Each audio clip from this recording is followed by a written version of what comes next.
The longest handshake, they said humanity had nothing the galaxy needed. No supermetals, no mind tech, no elegant gravity tricks. The first envoy looked over our little blue world, cocked a frilled head, and called us an edge case, statistically interesting, strategically irrelevant. They were wrong, and the proof began with a technician from Texas, a janitor from Queens, an old storm shelter under an Iowa cornfield, and a stubborn ship stitched together with American scrap and global grit. The knock my name's Maya Rios. I flew cargo for the U.S. Space Force Reserve, the kind of milk-run missions that keep Mars miners breathing and moon farms lit. We were parked at Fort Armstrong, the lunar base on the Sea of Tranquility, when the sky turned to a mirror. No warning. One heartbeat, the Earth hung there, blue and white and calm. The next, the stars went razor-sharp, and the horizon rippled like heat above highway asphalt. Communications stuttered. Our boards flashed spectrum null, and something enormous slid out of that distortion, silver and jointed, like a mantis carved from ice. Space does strange things to human emotions. Up there, fear has nowhere to run. It sits quietly in the seat next to you and buckles itself in. I looked at Diaz, my engineer. He gave me the kind of smile soldiers pass around when they know a joke no one wants. Here we go. They didn't broadcast words at first. They broadcast a feeling. It slid through the suit fabric and the steel and the careful American redundancy of our systems. Welcome, it said. Statistical anomaly acknowledged. Then words, precise and bright. Outsystem diplomatic array recognizes biosapient network. Sol 3, Terran. We require calibration assistance. We were the closest crew with a repair-rated hull. Fort Armstrong put us on the board before the call ended. Not because we had the fanciest vessel, ours was a patched-up freight goose named Ragtime, but because we were there, and because being American means that when a strange neighbor's car stalls in your driveway, you pop the hood. You don't write a report first. The Mantis ship rotated until a bay yawned open, a hexagon the size of Dallas. We burned thrusters and drifted inside. The air inside their ship smelled like cold rain and tin. Floors flexed like muscle, adjusting to our boots. Lights moved to follow us, always just ahead. A polite host guiding barefoot guests through a museum. They brought us to a chamber where an object hung like a frozen wave. A lattice of translucent plates, each one humming in a key I could feel in my teeth. "This is our array," the envoy said, appearing as if the room unfolded and produced her. She wasn't massive like the ship. She was eye-level, lithe, wearing an exosuit that moved like a second skin. Her face was not a face. It was a shifting map of lines, but when she turned to me, I knew I had her attention. "It translates probability between minds. It is damaged. Your species uses improvisation. We lack that architecture." "Improvisation," Diaz whispered. "They mean winging it." "What did this?" I asked. "Distance," she said. "We miscalculated a fold. We are spread thin. We cannot guess. Not the way you do. They needed hands. They needed people who could look at a broken thing and not worship its maker. People who could try something wrong fast and learn quicker. Americans are good at that. Humans are, but Americans have a particular affection for duct tape and stubbornness. We strapped in. We started working. Act 2. The array. Here's the part I didn't expect. Their machine wasn't delicate. It had redundancy, but redundancy you needed the manual to reach. It was elegant like a glass sculpture that also happens to be a bridge. Beautiful, precise, and unwilling to forgive fingerprints. Our tools scratched the surface. The envoy flinched. "Please do not mar the calibration." She said it like a gardener watching toddlers stomp through a rose bed. "You asked for improvisation," I said. "This is what it smells like." She stepped back. We learned their symbols by fingertip and curse. The array sang when you looked at it too long, a low aching chord like a freight train 2 towns over. I thought of Texas nights under big skies, trains moving across land as old as promise. I thought of how my grandmother's hands smelled like motor oil and tortillas, and how she could fix a lawnmower while a storm came in. She'd listen to the wind and say, "We're not made to beat the weather. We're made to stand together while it does its worst." We needed that storm wisdom, because every time we tried to align a plate, the chamber would shiver, and the stars outside would smear. The array wasn't just broken. It was hungry. It wanted a language that could hold everything at once. Your math is music, Diaz said, squinting at a panel. You tune worlds together. Yes, the envoy said. We persuade possibility. You asked the wrong species, I told her and grinned. We don't persuade possibility. We arm wrestle it. We took a break in a side hall where the walls gathered themselves into benches. The envoy observed us unwrapping heat-sealed sandwiches. She mimicked chewing, curious. Then she folded, literally. Her suit repositioned her limbs, so she sat in a shape that matched ours. You respond strangely to crisis, she said. How should we respond? Diaz asked. Catalog, prioritize, execute. Ah, Diaz said, taking a bite.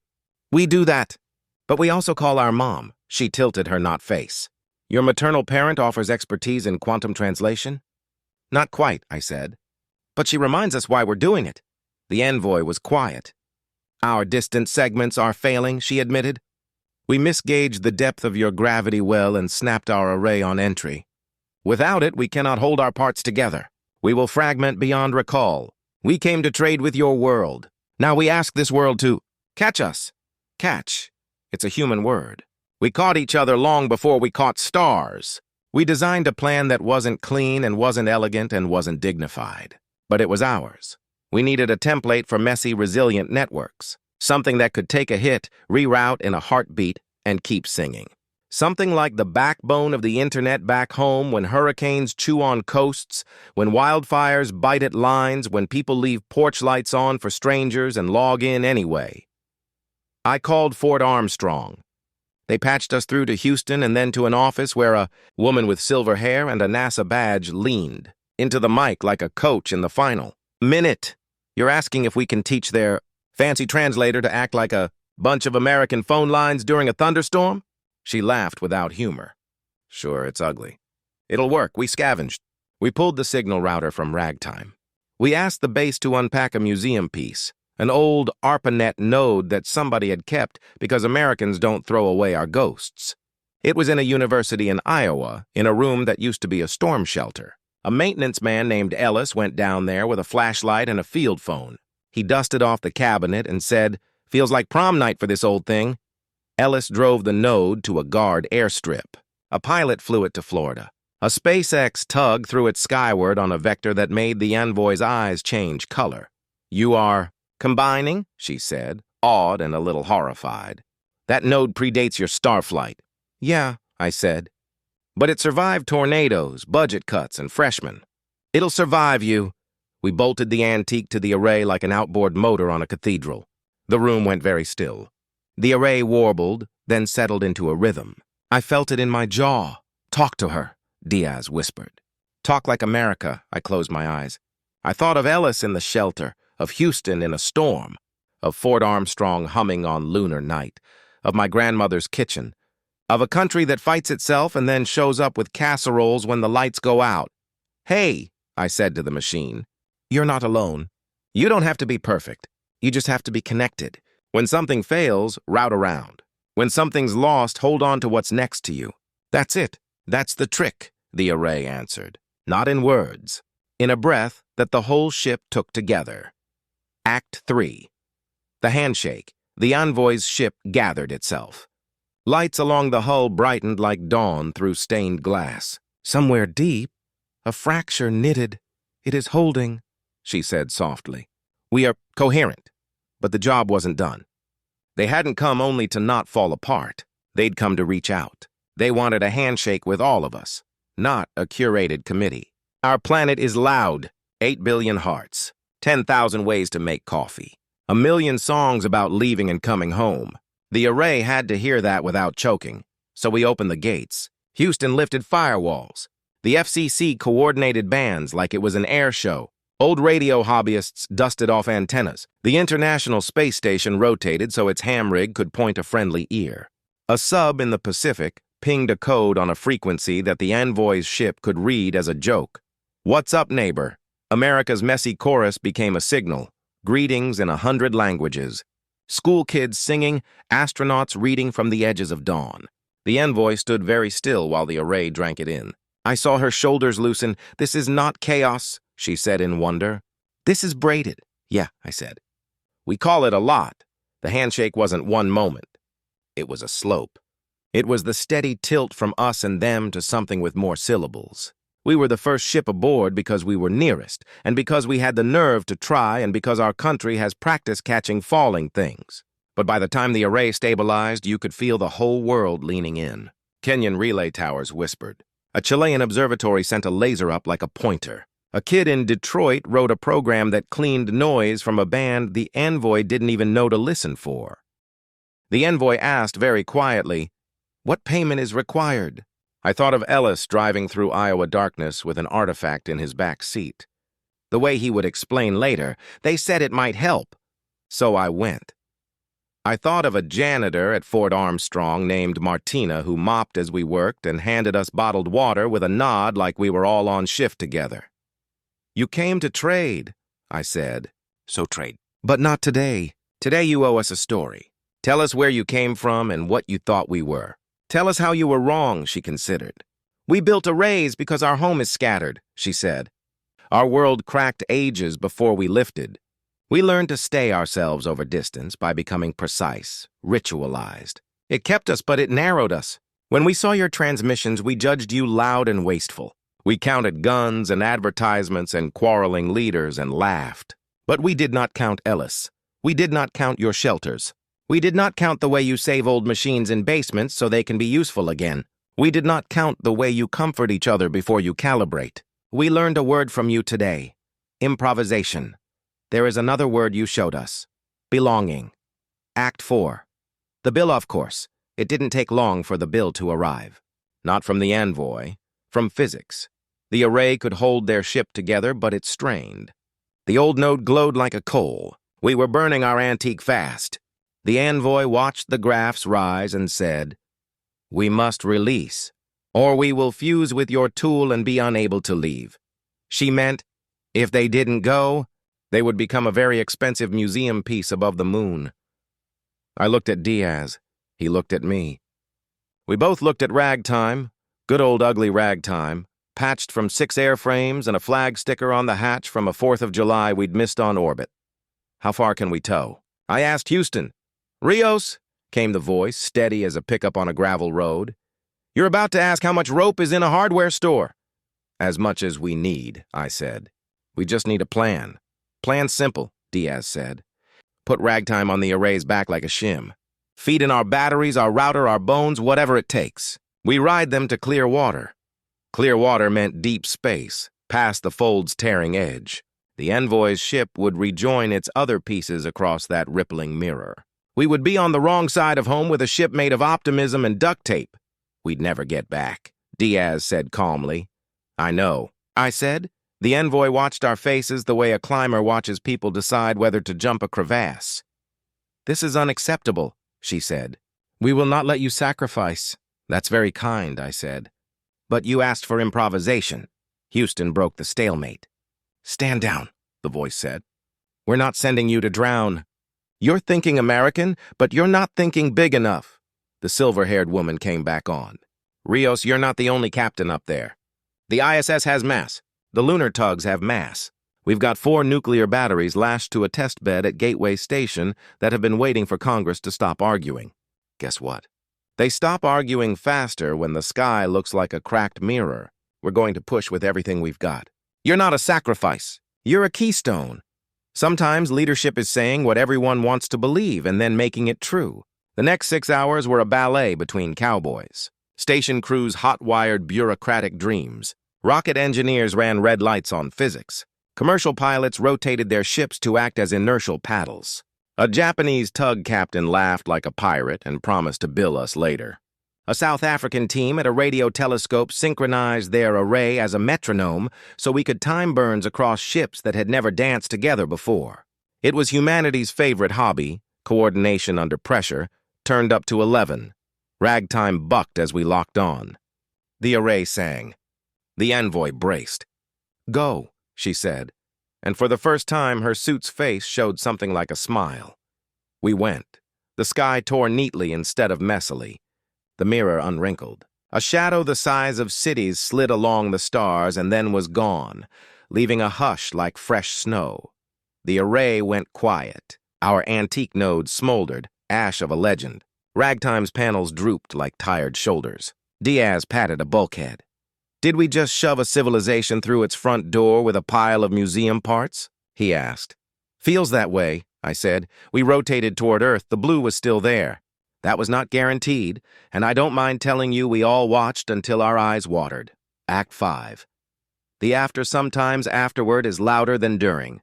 We docked to applause we couldn't hear. Fort Armstrong's gray corridors felt like home the way an airport at midnight feels like salvation. The janitor Martina leaned her mop against a wall and handed us water again, and I wanted to cry because it meant we were still people doing shifts. News broke, and then broke again. Aliens greet Earth. Alien ships saved by junk.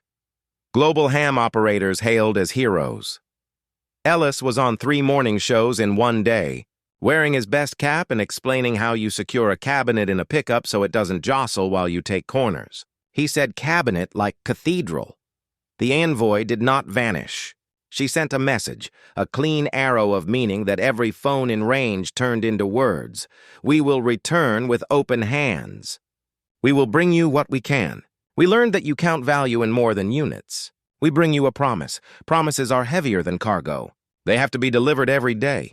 Life tried to go regular. People still argued about everything, bless us. But ham radio clubs exploded. Kids in shop class asked for extra credit to build mesh networks. Old Cold War shelters were cleaned out and turned into community signal hubs. New ones were built that looked like playgrounds. Churches and mosques and temples coordinated their bell schedules as signal practice, because it turns out we like ringing things together. The FCC learned to speak not only in regulations but in invitations. FEMA put probability translation during crisis into a handbook with a cartoon of a smiling array wearing a hard hat. And in a room in Houston, a woman with silver hair wrote the words "catching doctrine" on a board and drew lines out to every agency that might ever be asked to hold something falling and not break it. One night, months later, I sat on a backyard stoop in San Antonio with my grandmother. The grass smelled like hose water and dust, the smell of growing up. Above us, the sky was ordinary, which is to say it was a miracle we'd gotten used to. She handed me a tortilla hot off the comal and watched me burn my fingers the way I always had. "You went a long way to do something you could have done here," she said in Spanish. "You caught a neighbor." "They caught us back," I said. She nodded. "That's how it works." A light crossed the sky, steady and bright. Not a plane. Not a satellite on a listed path. The world paused just a little, the way it does when a song hits a note everyone knows. The envoy's return was a barge of light, slow and cautious. They did not drop a city on us, thank God. They lowered a crate the size of a school bus into the desert near White Sands, New Mexico, because sometimes symbolism isn't subtle. Inside was not a superweapon or a philosopher's stone. Inside were seeds, not plant seeds, pattern seeds. Blocks of algorithmic logic we could grow into translation tools, medical scaffolds, disaster predictors. The crate also contained, and I am not making this up, a box of very ugly metal connectors and a note. "Your junk inspired us. We made our own. Please accept these adapters as a token of shared aesthetics." The adapters went viral. Engineers wore them as necklaces. Artists welded them into sculptures. One of them hangs now in the Smithsonian next to the old ARPANET node that came home in a glass case like a veteran. The plaque reads, "This box taught the stars what a backup plan feels like." Epilogue: The Longest Handshake. The first time the array spoke to us in something like a voice, it did not speak to diplomats. It spoke to a classroom. A 5th grade teacher in Amarillo had signed up for a program that let schools ping the array for a braided greeting. The kids had rehearsed saying hello in their home languages: English, Spanish, Vietnamese, Diné, Tagalog, Arabic. One kid had brought a violin, another a skateboard, another a recipe card with grease stains that looked like galaxies. The array listened. Then the envoy answered, and every light in that classroom glowed like a sunrise inside a box. "Hello?" the array said in a chord that sounded like home. "We are still learning. Thank you for holding us while we learn." The kid with the skateboard asked the most American question. Can we visit? The envoy considered. Your vessels are not ready. But yes, one day, bring your tools. Bring your grandparents. Bring the things you keep in basements because they might be useful. Bring your loudest songs. Bring your arguments. We will braid them. We will catch each other across distances we cannot see. If you're listening to this on a screen in your hand or a speaker on your desk, you are part of that braid. The proof that they were wrong about us isn't a single ship or a single day when we shoved a Mantis cathedral through a mirror. It's the way we count value in casseroles and midnight drives and dusty basements, and the instinct to set a table for one more.